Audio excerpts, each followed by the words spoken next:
Suns fans, you know what time it is in the PHX. Empire of the Suns. Phoenix Suns. The Empire of the Suns podcast is brought to you by Sonic. Drive to your nearest Sonic location and try their new Choose Any Two for $7 deal for a limited time only. Empire of the Suns. Hello there, and welcome to the Empire of the Suns podcast. My name is Kellen Olson, joined, as always, by Kevin Zimmerman. I did like 4 of them there. Now we have the visual element of you doing like this weird lower jaw side, like, pause. I don't know if you know that you did that, but I just watched you do that. Did I? Yeah. Oh, man. Wow. No, I'm not aware of my extremities. That's for sure. Your name is pronounced Zimmerman, by the way. I hate when I do the Zimmerman at the start because then people will actually think that it's pronounced that way, but it is in fact Kevin Zimmerman. Not that Zimmerman is like, how do you pronounce Zimmerman again? I've never run into someone messing it up. As I've been called very many variations with my first name, so it's Yeah. something for me. Phoenix Suns basketball is here. We are recording this on Monday at 12:01. If you're watching the video version of this on YouTube, Kevin just shook his head. The reason why he did is because it has been all baseball around the town. D-backs playing Game 6 of the NLCS in about 2 or 3 hours, and then if they win, we will have a Game 7 happening at the same time. Like the last 3 innings of Game 7 will be happening while the Suns start their season. So it's been a really hectic last couple of weeks, I'll say. I covered Games 3, 4, and 5 voluntarily, I might add, of course. Congratulations, you played yourself. I'm playing myself over and over again here, having my head in a cycle going into the season, but I love it, man, because we got to see some postseason baseball. Boy, were Games 3 and 4 worth it. Boy, was Game 5 kind of worth it. I got to see 2 very strong men hit a baseball very, very far. That was kind of tight. But we're all basketball here, brother. But just to reemphasize to you and what we've been with your head shaking and such, it's hard to believe. I think for some Valley sports fans, it's sneaking up on them now, which is that part is hard to believe too, because we were so hyped for months and like can't wait. But then this baseball team out of nowhere. Yeah, I'm still in the mindset like, oh, that's like next week. No, it's tomorrow, dude. Yeah. You have to watch basketball tomorrow, yeah. I do understand there's a large majority of our audience isn't aware of like what we do specifically. We help run ArizonaSports.com. So we write a lot of baseball words, a lot of football words, a lot of hockey words. We write a lot of words on a lot of different sports other than basketball, and that's why we're going to talk about all those sports today instead of the Phoenix Suns. But no, we're just prefacing here with what's going on here locally, because I think that's a big part of what you and I can provide to listeners, is that if you're a fan from Australia, if you're a fan from Texas, New York, Canada, Finland, if you're a Lowry stan out there, whatever it is, we can provide to you how the city is feeling right now. City's definitely pumped. Saturday is going to be a great night, but it's just become a baseball town overnight. It's been really cool to see. Let's focus on that Phoenix Suns basketball team, though. I would say that Tuesday's opener, Kevin, I did not get what I wanted, which was injury clarity, because I wanted to go in here and talk about, how does Chris Paul really fit on this team? What are the matchups we're looking for? We don't really know right now. We'll start with Golden State. Draymond Green, questionable to play in this game. Mark Spears originally reported a timeline at the time of Draymond's injury it suggested that he was going to miss at least the first week, maybe 2 weeks of the regular season, but all of a sudden he was reevaluated on Sunday and has been labeled questionable for Tuesday's opener. I don't want to sit here and guess whether he plays or not, but obviously the storyline attached to there is it wouldn't force Golden State's hand just yet in terms of who is going to start and who is going to come off the bench out of those 6 players. Again, they have arguably the best lineup in basketball, the best starting 5 in basketball. I don't know, respect to Denver as always, but you've got Steph Curry, Klay, Andrew Wiggins, Draymond Green, and Kevon Looney. They've got Chris Paul as well. They know what they're going to do by now. If they didn't know a month or 2 ago, they sure know by now, but they might not have to do that right away. We'll see. And then on the Suns side, Kevin, we learned yesterday at practice, again, get on the socials, get on our website, check for updates here, because we're going to have more news coming in the next couple of hours, I would assume, whether it is good or not good. But Frank Vogel already making Suns fans panic by saying that Devin Booker and Bradley Beal were both limited in practice yesterday. It is a sore toe for Booker, and then it is the same low back tightness that held Beal out of 2 preseason games. Vogel phrased it as they should be good to go, and this is in that learning stage for us for guys like you and me who cover the team on a daily basis, hear from the coach, see injury reports, all that kind of stuff. Are these guys going to play? Are they going to be listed on the injury report at all if they do play? Are they out tomorrow? Like, we don't really know exactly what that meant besides taking it for face value, which I'm going to choose to do, which is they should be good to go. Okay, they're playing tomorrow. I'll just take it for that. But yeah, hey, I would just like to see these teams at full strength, please. Do you want to go down the list of narratives, talking points? Because I don't know if there's a way to better arrange this podcast. Yeah, I don't know in terms of how much they matter to Suns fans listening right now. So we've got Chris Paul playing his first game against the Suns since the trade. We can start there, yeah. We've got Kevin Durant not playing his first game in Golden State since he left, but doing so for the first time since fans are there. It seems crazy. That was so long ago, but the pandemic and then just injuries that he's had over the course of this time, he's got that going on. He spoke with Mark Spears about it on a story that he had up this morning about it. And then there's just this thing that I've been talking about for years now, where it feels like these two teams have been on a collision course for a while now to face each other in the postseason the last 3 years now, and we still haven't seen it yet. I think from a Suns perspective, just, again, assuming those guys are good to play, what do we see in a crunch time-ish moment? Because the preseason didn't teach us anything of resistance. Like, when those guys are going, they just put their foot down on the pedal and they pulled away. They had their moments. I want to see them in a tight game. That's all I want to see, really. And I think the Warriors, though, this could honestly be a blowout one way or the other. I wouldn't be surprised.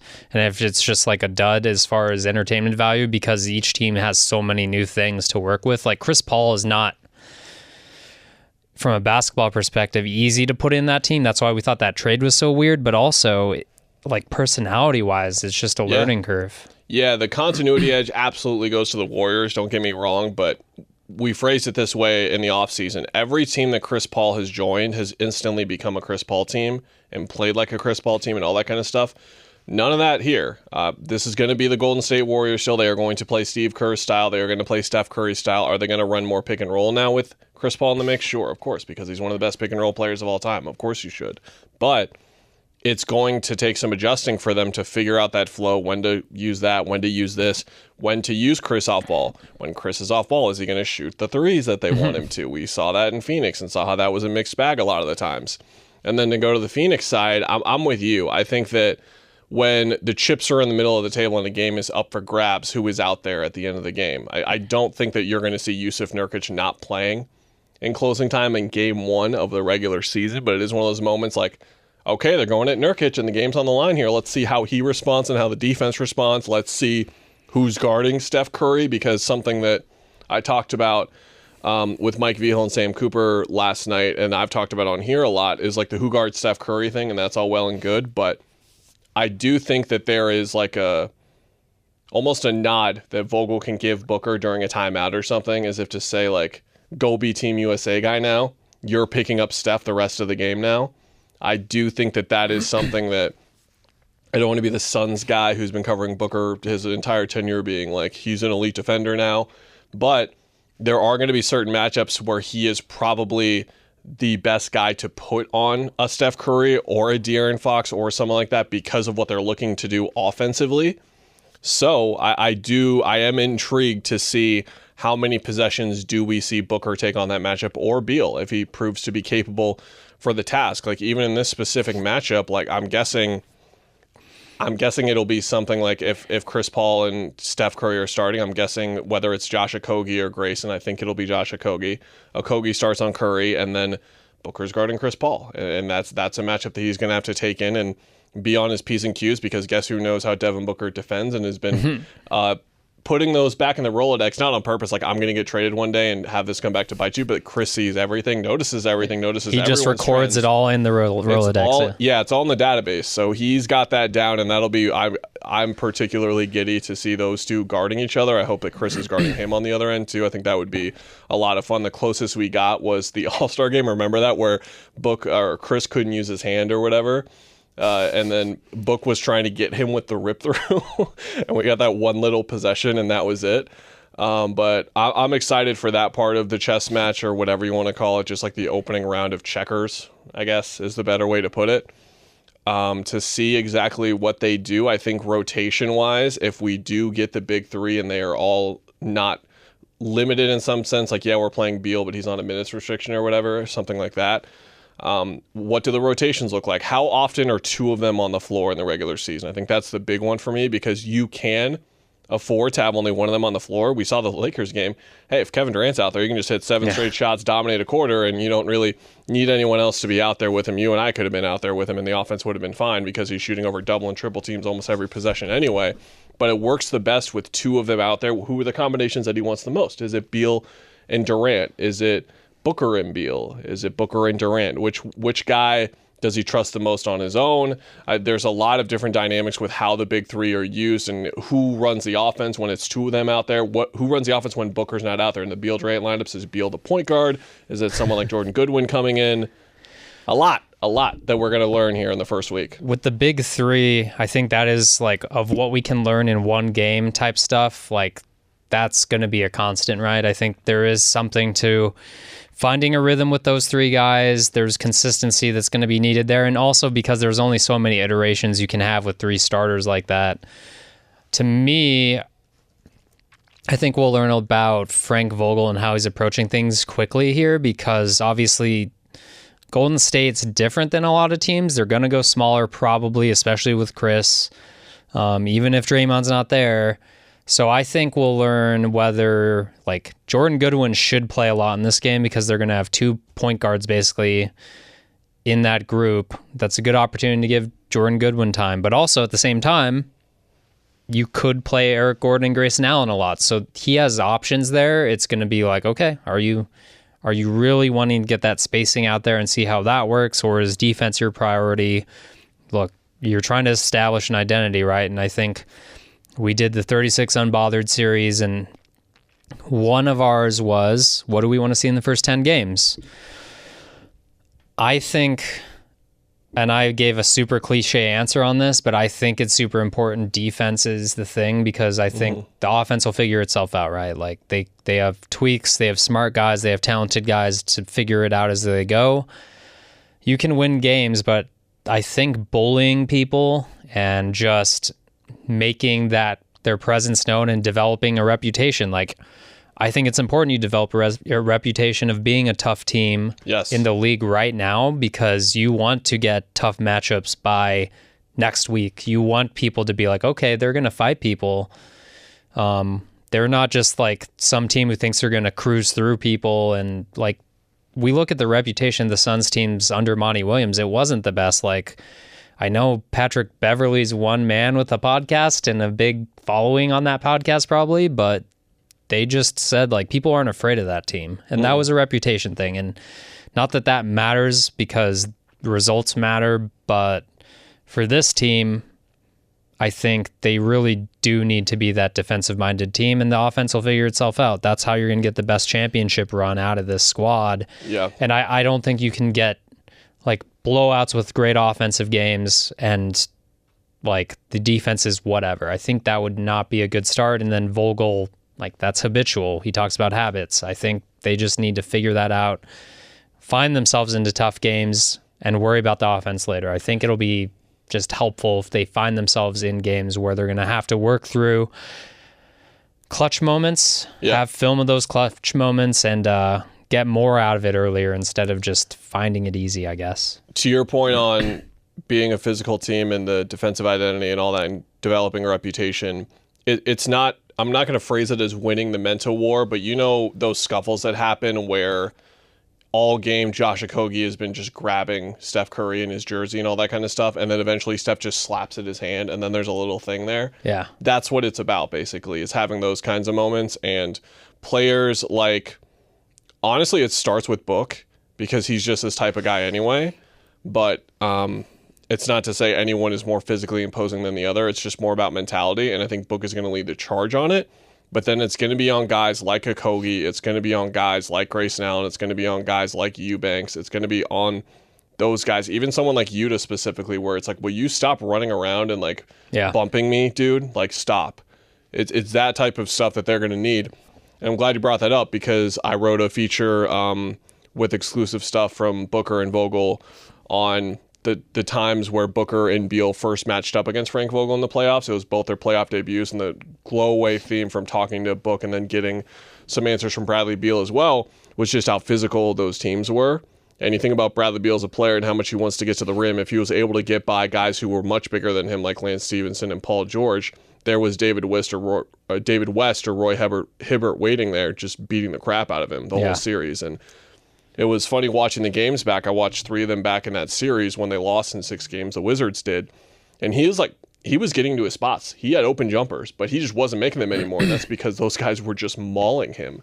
And that is something that this team needs to get known for there from an identity perspective. And then from a schematic perspective, what I wrote about in the piece was just, you need to get the basics of everything down that Vogel wants you to do. Something that Josh talked about after the first or second preseason game was just his instinctual thing always being to switch this or do this in that quarter of a second read.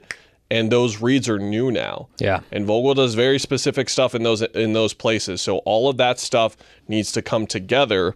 And if they can get that stuff down by mid-December, 2 months in, if they can get that kind of stuff, that's when Vogel can really start to go crazy with what he does. Because Monty, as a defensive coach, he wasn't revolutionary. He was not versatile. But what those teams could do is play really solid defense and play really, really hard. They were top 10 in defensive rating all 3 years he was here. And then there were all those games that I wrote about where you could tell they were doing something very specific. Yeah. And it stood out because they didn't do it all the time, but when they chose to do so, they executed it really, really well. I think a lot of that had to do with Jay and Chris, to be fair. Yeah. But the point still stands, and that's what they can get from Vogel on a nightly basis now if they get down the schematic stuff. But if we're here in January and February and there's still a lot of loose ends showing up and they don't look completely connected and they're disjointed on some possessions, then you don't unlock the potential that's there. In the same way we talked about KD last year, and like it was like a 2 out of 10 in terms of what they could have gotten out of having Kevin Durant on their team. It's the same thing. And to what you're talking about and what we just brought up here with the rotations and stuff and who they're going to play, I talk about this all the time. We look at matchups and say like, oh, this guy can't play, that guy can't play, and you forget who's playing for the other team. And it's like, they're going to play Dario at backup 5. So if you wanted to ever run KD at the 5 and try it right away, this is the game to do it. Yeah. Because you don't need to worry about Dario's a very physical player. I think that guys like him who aren't necessarily athletic and in that kind of way and aren't just like humongous strong men aren't thought of as physical, but Dario banged with everyone down there. He didn't care about playing that way. So he's a physical guy. But with that being said, you're looking at Kuminga off the bench, you're looking at Moody off the bench, Corey Joseph. Like there are going to be windows in games here to try what you want. So whether it is using all of the offensive guys more so, or you do want to find a way to get Jordan Goodwin minutes on night 1, you do want to find a way to get Yuta minutes game 1, there are going to be opportunities across the league, because like even the Lakers, who we talked about on our last episode, like they're not the deepest team. We thought they had a great offseason. It was terrific. But once you get past guys 6 or 7, you're talking about some questionable names where you're not sure how they're going to play. You're talking about guys who are in their first or second year. So I do think that across the league and across the season, these aren't really like high stakes moments in that way. And it's not like you're playing the Denver Nuggets, who have 8 incredibly solid guys who are just doing everything every single night. Like those teams don't exist right now. So you can be a lot more loose with what you want to do and try different stuff. I want to ask you one thing on the rotations. Do you think KBD or Nasir Little plays in game 1? I think they will, especially because it's the Warriors. I would guess KBD. I I'm just picking a name out of thin air. So are you going with him as guy 9, basically? I think so. Yeah, I mean... Over Yuta? Yeah. Okay. Yuta, you could argue, just should play those minutes right now. I think he's guy 9 already. Yeah. I don't know who guy 10 is, and that's where I asked. I think we'll see. I think it could be between halves we see a different guy type situation. You brought up a good point, though, real quick. Just replacing that many role players, but also replacing guys who were the defensive voices, and also, like, whatever you think of DA, he was the backline voice of that team. He played the very strong majority of the center minutes on the back line.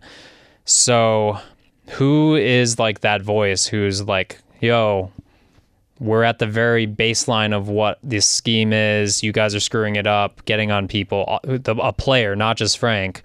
I think that's going to be super interesting to develop. And again, it's probably has to be Book or KD. It can't be any of these role players because, again, they don't really have someone who can command. Maybe Josh Okogie. I don't know if he's like that dude to be super vocal and that kind of thing. Maybe Nurk helps. Does Drew Eubanks be comfortable if he's playing a lot, especially in this game where there's not a lot of bigs that Nurkic matches up with?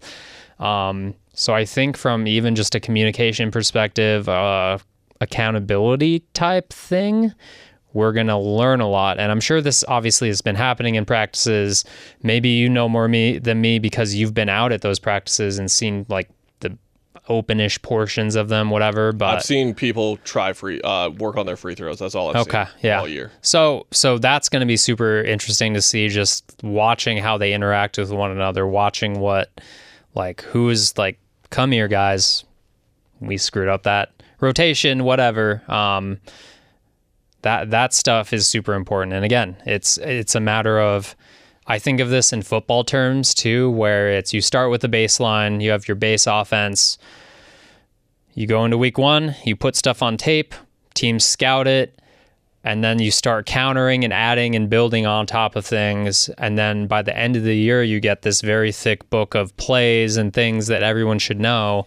But if you don't get, if you're not crisp right out of the gate here, then you're working on yourself instead of working on, over scouting and out scouting the opponent at some point. And I think, again, that's super important. And it's about getting ahead, I guess. Promise I'm not doing the bit here just to torture you with the weeks we've been having here and how busy we've been, but we're going to play a guessing game. Okay? Yeah. Who is the first guard that you think of in terms of the most difficult matchup, the most difficult guy to scout, that kind of thing? You're worried about guarding this guy. In the NBA? In the NBA, at guard. At guard. Who do they play in the first game? Stephen Curry. Who is the biggest matchup problem defensively from a jumbo wing perspective, like a big, bulky, powerful kind of primary initiator? Are you talking about Draymond? No, the next game. Oh, LeBron. Then this is more of a stretch, but who's the team running a jumbo lineup right now? Third game. They play Utah. You weren't even there. So Utah plays, they're going to play Kessler, John Collins, and Lowry all together. So you think about how this team is going to guard. It's different ways, yeah. How are they going to? Is Vogel going to switch up the starters on a nightly basis? But even if it's a Okogie or Allen or Gordon starting on Tuesday, it's is KD guarding LeBron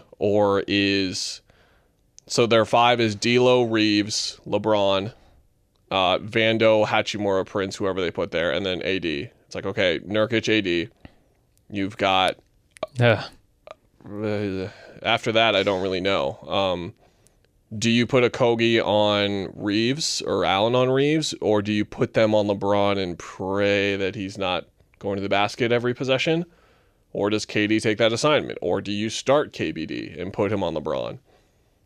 That's a tricky thing. And then if one of those if that 5th starter is guarding LeBron, that means that Booker or Beal is guarding Reeves, and he's going to be a handful. Or Russell, who can go off in any game. And then against Utah, is Okogie guarding Lowry Markkanen, who's 8 inches taller than him? He's 250 if he's light. He's a big boy at small forward. This Who isn't me guards doing, John like, Collins? Yeah. Yeah, this isn't me doing like the they're in trouble thing. It's just like I don't know what they're gonna. I don't know how they do it. I'm just curious to see. In theory, what they choices should make. change the starting lineup drastically. You know what's super tight for the Suns? Who does John Collins guard? Who does Lowry Markkanen guard? It's a bigger problem for them. That's the part of the equation as always. And again, like you look at okay, let's pull up the Lakers right now. We kind of know what the Warriors bid is, like assuming Clay, Draymond, Wiggins, like they'll be the three guys taking on the assignments, and we've seen Clay, his like lateral quickness, especially since coming back from the injury, hasn't been great. Okay, I would hope that they, for their sake, start Vando and put him on KD or Booker. Probably put Vando on Booker. LeBron has to. This is setting up to be LeBron, KD. That's what I'm saying. So Reeves and Russell, can they guard Booker and Beal so Vanderbilt can guard Durant? But then D'Lo is guarding Bradley Beal or Devin Booker. And if they're not going to do that, that means LeBron has to guard Kevin Durant, which he has been the most hidden defender arguably in the league for the last 3 years. Not in terms of just how often he's hidden, but just his workload when he's over there. Like, he butchers rotations all the time. He just doesn't really... He's LeBron James. He knows when he's butchering a rotation, and he's just not doing it a lot of the times. They have Anthony Davis on the back line, which is obviously going to help them. But then, yeah, you look at Utah. So if they're going to start Colin Sexton and Jordan Clarkson, Sexton takes Booker, I think. Big Boyd, yeah. Clarkson takes Beal. And then Lowry or John Collins, probably Lowry. And Lowry, as we saw in Chicago and especially Cleveland, better perimeter defender he's given credit for, but not in a way to stop Kevin Durant, certainly. No. And then you get to move Collins around with whoever else is out there. Like, if you really want to put Grayson Allen out there, it's like John Collins has to guard Grayson Allen now.